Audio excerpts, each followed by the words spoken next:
Let's talk about books, baby. So today we're gonna be talking about my 5-star reads of the year. The year ends in like 2 weeks. Some books, as time went on, I realized that they weren't actually 5-star reads. Have you ever been in a situation where like it was a 5-star, but then like time went on and you were like, wait, this book is not nearly as good as this book? Like, so I gotta become more like strict about the books that I give 5 stars to. Without a doubt, I feel like this stack of books that I have in front of me right now are definitely 5 stars. It might change later, but for right now, that's what I'm sticking with. So the first book on the list is definitely Funny Story by Emily Henry. Have y'all read this book? Like, y'all, this book was a book that I read during my summer reading series in the summertime, obviously, and I absolutely loved it. Like, it felt so cozy. I just like Emily Henry and I love her writing. It was such a good book, so I really freaking liked it. So y'all, this story is crazy. I'm not even gonna lie. Funny Story is about this girl named Daphne. Wait, let me get serious. Funny Story is about this girl named Daphne. She was engaged to this dude named Peter. So her and Peter moved to Peter's hometown in Wayne Bay, Michigan, right? And so her life became all about Peter, basically. But then Peter realized that he was still in love with his childhood bestie, Petra, girl. And so anyway, now, what's her name? Now Daphne is stranded in Wayne Bay, Michigan with people who she met because of Peter. So she doesn't even have her own friends or family there. She's only there because her fiance, now ex-fiance, is there. But then her ex-fiance just leaves her for his childhood bestie, Petra. And this is why I say best friends between girls and boys can be dangerous. If you were attracted to them, if you liked them at one point, that's dangerous. So anyway, let me stay on track. So now Daphne is out here by herself, but guess what? Petra was also engaged too. So they just left their people to go be with each other. Petra and Peter, the P's, left their fiancés to go be with each other. So now Daphne and Miles is Petra's ex-fiance. Now they're stranded. They are the only ones on the planet who can understand what they're going through because they're going through the exact same thing. And so anyway, they become roommates because who else is Daphne going to live with? She doesn't know anyone else. And the only reason she knows Miles is because Miles was engaged to Petra and Petra was Peter's best friend. So sometimes they all hung out and stuff. You know how it goes, right? So they knew each other. Anyway, they become roommates. I'm screaming. Anyway, they become roommates. Miles and Daphne are like complete opposites. Like they're nothing like complete opposites. Daphne is a children's librarian. I don't even know what Miles does, to be honest. I can't remember. No, Miles works at like a bar or something like that called Barn. Anyway, so like they're complete opposites, right? Like she's reading books to children and he's like giving adults beer and stuff. So they have nothing in common. They live together, but they avoid each other. Like they just do what they need to do. They don't really talk to each other. They don't really even cross paths until one day while they're drowning in their sorrows of being like exes to people who love each other, apparently. So they become friends and then they form a plan. And their plan involves like taking misleading photos of them together as like a cute couple, looking like they're enjoying their lives together. They're still happy together, but it's all for show, right? It's not real, right? Anyway, they have some summer adventures together and they're taking pictures specifically to post on Instagram to show that they're actually happy. They're not depressed. They're not sad. They're moving on with each other. But like it's all for show, it's all fake because there is no way that Daphne could fall in love with her ex-fiance's new fiance's ex, because girl, that would be crazy, right? That would be crazy. Anyway, I love this book because it takes you on a journey of like, first of all, going through a breakup with someone who you thought you was gonna marry, 1, and 2, the girl perspective and the guy perspective, because Miles is going through the same thing, and 2, did I say 2 already? And 3 and 3, just the simple fact that it shows how a person who lives in a whole new city and state without any of her family or her own childhood friends, how they develop and grow in an area that they're not accustomed to, an area that they moved to specifically for this one person. So like all of her friends were Peter's friends. Everything that she did was with Peter. So everything that she was doing was reminding her of Peter, but now she has to create her own memories. Now she has to like do her own thing in a city and state that's not hers, basically. And I love that dynamic because as a person who lives in a new city and state myself, I can relate so much to what she was talking about. Like just not knowing where to go and not knowing what the locals do, not wanting to look like a tourist even though you don't really know what the, like, you know what I'm saying? I felt that exact same way and I was just explaining that to somebody. I was like, you see, like I'm a local technically, but I haven't done any of the touristy things. And so when people want to come visit me, I have no idea what to recommend because I haven't done the touristy things because I'm not a tourist, even though I'm new here, so I should be a tourist, but I'm a local, you know what I'm saying? Like it's so like crazy how you don't really think about that until you actually are in the situation. And it's like, oh well, what can we do out there? And I'm like, your guess is as good as mine because I'm a local, but I'm still like low-key a tourist. And like how long does it take for you to not be a tourist when you're living in a new city and state? Like when did you cross that threshold? So that's why I want to make it a point to like explore more and more and more. But anyway, that's that's a whole different video. Pause. Don't forget to like the video, comment down below, have you read any of these books, and don't forget to hit the subscribe button to support the channel. Subscribing and liking and commenting is quick, free, and easy, and it also helps to support the channel. So if you would be so kind as to do those things for me, I would truly appreciate you. Okay, back to the video. Let's move on. That was definitely a 5-star read for me. This next book, The Wedding People by Alison Espach. You like Espach. Yeah, The Wedding People. Y'all, I'm not gonna lie, this book is so freaking relatable. Like, everything that this girl is talking about and going through, and when she's talking about the past and the present and the future, it's all so relatable. It's talking about like the pandemic a lot too, how like those 2 years of everyone's lives on the planet was like rocked by that situation, and people are still recovering years later from the pandemic. And I'm like, is she talking about me? Because like this seems oddly specific. It's crazy how being locked down and all this kind of stuff, how that changed the dynamic of like people's lives, and people are still trying to become back to how they used to be before the pandemic. So anyway, but you wouldn't even think that this story will be about that because it's called The Wedding People. So you're like, wait, what? So let me tell you, it's about this girl named Phoebe and this bride. So Phoebe shows up at this Cornwall Inn alone. She's wearing like a green dress and gold heels, no suitcase in sight. She just shows up by herself. She always wanted to go to this Cornwall Inn with her husband and shuck oysters and like at the ocean and all this kind of stuff. But for some reason that we have to read to find out, she's not there with her husband. She's there by herself.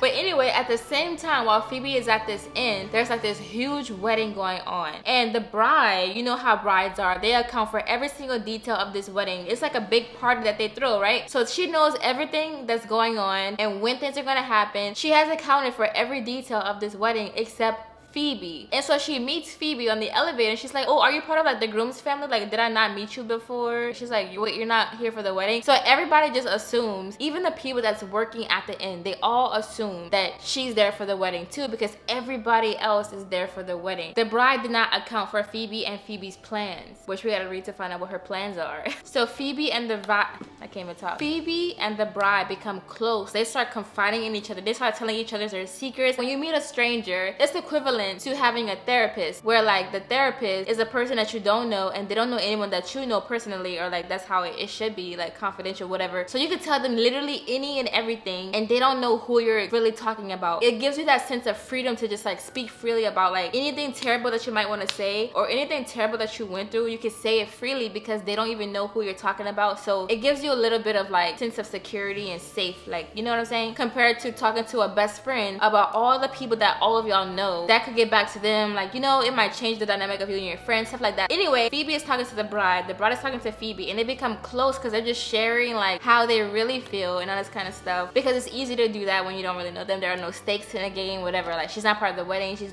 just there, like, it's just Phoebe. Girl, it's so freaking good. I'm not even gonna lie, it had the biggest twist. I was like, wait, like when you find out the plan, you're like, wait, what? And I just love how it keeps going back into like Phoebe and the bride, how the bride is about to get married and Phoebe is talking about her life and how things are just like completely different from the bride's life. Like, they have completely opposite lives. Like, they're just so drastically different. Like, this bride is obviously like really rich if she can like rent out this whole expensive inn for her wedding, and then you have Phoebe there who's just showing up. It's like, I don't know, it's just really good. An incredibly nuanced and resonant look at the winding paths we can take to places we never imagined, and the chance encounters it sometimes takes to reroute us. You did not plan on meeting that person today, and then you met them, and now your whole life just changed. You were over here, your path connected to their path, which took both of y'all on a whole different path. Like, stuff like that is like real life, you know what I'm saying? And it's just so cool. And it's also like, I'm not even gonna lie, this book is like really funny. I found myself laughing out loud, like for real, like laughing out loud a lot, because like the humor is so accurate and it's so relatable, and it's so like Allison, who are you? And like, girl, you know what I'm saying? Like, does she have any more books? Because she's funny. Like, her writing was funny, so captivating too, and I just loved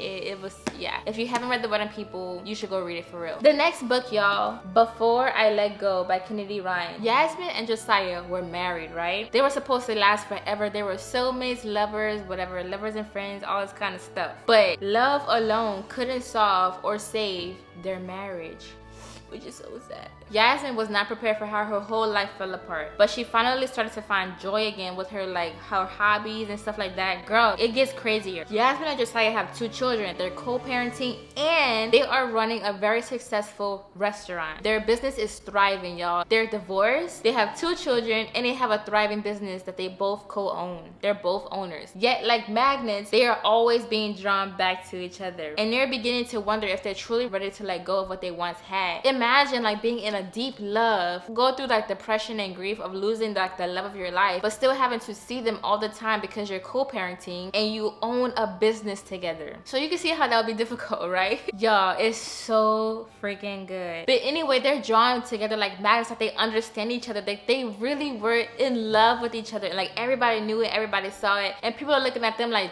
dang, your ex-husband is so fine. And people are looking at her like, dang, you are so fine, you're so beautiful. They're both like beautiful people together, dynamic power couple.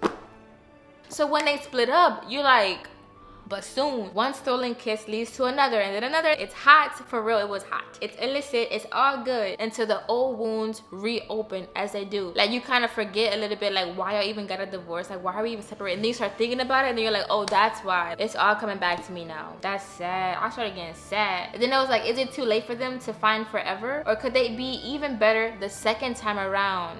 Sometimes you need to lose it to realize what you had, and then when you get it back, if you get it back the second time, sometimes you're like, okay, I'm not gonna do anything to mess this up. Like, you are the love of my life, like da da da da. It was so good. Like, I still think about how that book made me feel. Like, I was happy and sad and mad and angry. I was feeling all of the emotions that Kennedy Ryan wanted us to feel. If you haven't read it, like, you should read it. There's also a second book, which I'm definitely gonna be picking up. Let me keep going, y'all. One True Loves by Taylor Jenkins Reid, y'all. They turned this book into a movie, and so you gotta go watch the movie. Yeah, and if you don't know anything about Taylor Jenkins Reid, she is a boss author. Like, she's great at writing books. Like, she's so freaking good. So anyway, let me tell you what it's about, because your heart's about to get broken for real, and then put back together, and then broken again, and then put back together, and then put your seatbelt on, y'all. This girl named Emma is in her 20s. She marries her high school sweetheart, best guy on the planet. They build a life together for themselves, far away from the expectations of their parents and the people of their hometown. They travel the world together. Emma is a freelance writer, and Jesse is a production assistant. On their first wedding anniversary, Jesse is on an assignment on this island, and his helicopter goes missing over the Pacific, y'all. And just like that,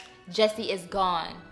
Imagine the night of your 1-year anniversary. Y'all are married, not just like boyfriend and girlfriend. 1 year of being married. On that day, Jesse helicopter goes missing. Oh my God, imagine the heartbreak. Didn't your heart just break? Like, what? So then Emma quits her job and moves back home in an effort to kind of put her life back together. Years later, now in her 30s, she runs into an old friend named Sam, who she knew back in high school. She finds herself falling in love again, which she never thought she would, because she was so in love with Jesse, right? When Emma and Sam get engaged, the girl gotta move on. So anyway, she moves on and she gets engaged again to this dude named Sam. That is until Jesse is found. He's alive, and he's been trying to get back home to her all this time. All of these years, he was alive the whole time, but just like stranded at sea, low-key trying to make his way back, y'all.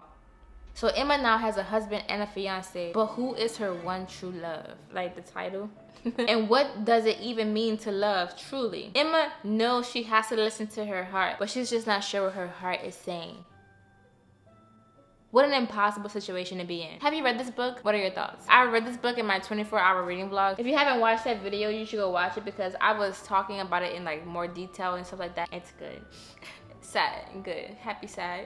Happy and sad, if that can be a thing. It is a thing. Moving on. The Naturals by Jennifer Lynn Barnes. This book got me out of a 2-month-ish long reading slump, as I have mentioned several times if you watch any of my other videos. This is like a teenager mystery thriller kind of novel, and this is a series. This girl named Cassie is 17 years old. She has this ability to like read people. She's like a natural, the Naturals. She's like a natural profiler. Like, she can look at you and tell you who you are and what you want, all this kind of stuff, just by like looking at you, right? She gets recruited by the FBI to join this group called the Naturals, and there are a bunch of teenagers in this group who each have a special gift that they are naturally good at. Like, some people can naturally tell if you're a liar. A natural lie detector. Imagine being friends with somebody like that as a teenager. Like, she just knows you're lying. Knowing that somebody can see right through you can be intimidating. You know what I'm saying? Anyway, each of these teenagers have a special gift, right? They are sent to this one area, this specific house, to learn how to develop their skills. But then, y'all, she's sent to live with a group of teens whose gifts are as unusual as her own. And then soon it becomes clear that no one in the Naturals program is what they seem. A new killer strikes dangerously close to them. And now they're caught in a game of cat and mouse where, like, something would happen over here. They think they figured it out, and then boom, something would happen over here that completely, like, goes against what they thought they knew. Cat and mouse, y'all. Cat and mouse. Girl, I'm talking, like, this book was so freaking good. It says the Naturals are going to have to use all their gifts just to survive. It's very, very fast paced. It will not take you long to read it. It's not a big book. The font is big. It's giving, like, it's definitely giving, like, teenager book. It's a fast paced read for anybody. Like, if you were in a reading slump, I highly recommend this book. I think I need to do a video about books to read when you're in a reading slump, because I've been in that a few times, not even gonna lie. If you need a fast-paced mystery thriller book but also with love triangles in there, and that's enough to get people who are into that kind of vibe to get out of a reading slump. Let's move on. Abby Jimenez, Part of Your World. Y'all, I read this book in, like, my summer reading series in the summertime. Y'all, this was such a cozy, nice summer read. So Alexis is like a doctor, right? And Daniel is 10 years younger than her, right? Alexis is like a city girl and Daniel is like a country boy. Complete opposites, 10-year age gap, but their chemistry is undeniable. Alexis has ultra wealthy parents and they want her to carry on the family legacy naturally, right? But Alexis doesn't need glory or the fame. She just wants to be an ER doctor, basic ER doctor. She's not a surgeon, whatever. Every minute she spends with Daniel in the small town where he lives, she is discovering just what's really important. But letting her relationship become anything more than a fling is just, like, frowned upon, because her family is so rich and wealthy and Daniel is just so, like, country boy, like, he likes goats and stuff, and her family members are like doctors and stuff. Also, the age gap too, like, she's 10 years older than him. So letting that relationship become anything more than a fling would mean she has to turn her back on her own family and give up the opportunity to help thousands of people as a doctor, right? With so many differences between them, how can Alexis possibly choose between her world and his world? Part of Your World. So cozy, so good. In the same series, y'all, yours truly, I read this book for the first time this year as well. Easily a 5-star read. Easily a 5-star read. Now, it's a series, but this book is dealing with 2 different people, but these people make an appearance in the first book, and Alexis and Daniel also make an appearance in this book too. It's about another doctor named Brianna. Her life is going downhill. Like, she is finalizing her divorce, her brother is running out of time to find a kidney donor, and she wants to get promoted, but it seems like her promotion is about to go to this other guy, this new man doctor, Dr. Jacob, who is this guy, this hot man doctor who's, like, threatening to take this position, this promotion that she wants. He's not really threatening, but that's what it seems like is gonna happen, right? He sends Brianna a letter, and it's a really, really good letter, right? The kind of letter that proves that Jacob isn't actually a terrible person. Worse, he might be funny and a good person. Like, imagine that. Suddenly, Bree and Jacob are exchanging letters. They're, like, giving each other letters, okay? They're sharing lunch dates in their, like, cry closet or sob closet. It gets better, y'all. Jacob decides to give Bree a gift that is the best gift she's ever imagined. A kidney for her brother. She wonders how can she resist this quietly sexy new doctor, especially when he calls in a favor she can't refuse. You see how, like, it's in the same series, but it's, like, completely different? It's so different. So, can you read this book without reading this book?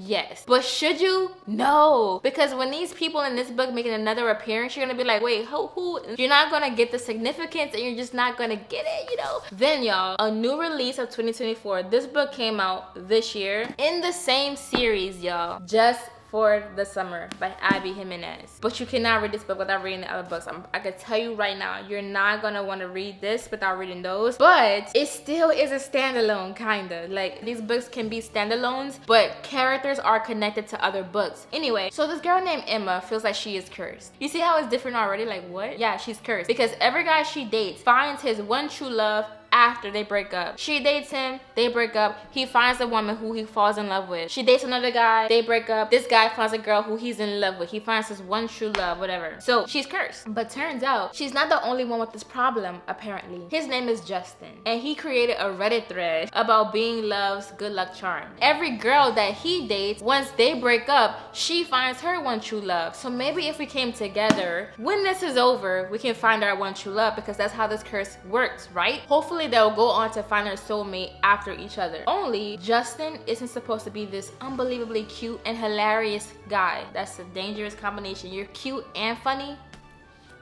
No way. But then Emma's toxic mother shows up, and Justin has to assume guardianship of his 3 siblings. So now they have real life problems. Her mom shows up, and now Justin has to assume guardianship of his siblings. And now they're having to navigate so much more than what they expected, including catching real feelings for each other. It says, has fate finally brought the perfect pair together, or will their cure be more hazardous than the curse itself? You see how all 3 of these books are different? Girl, I'm telling you, you're not gonna want to read this book without reading the first one, especially. I'm just letting you know right now. The first book is giving like forbidden love. The second book is giving like enemies to lovers, low-key, because like they like are nemesis, like they're fighting for the same position kind of. This book is giving like, I don't even know what that book is giving. It's just giving like they're cursed. All 3 of these books I highly recommend, highly recommend. You will not be disappointed. Have you read any of these books? Comment down below, and I will see you in another video next time. Bye y'all.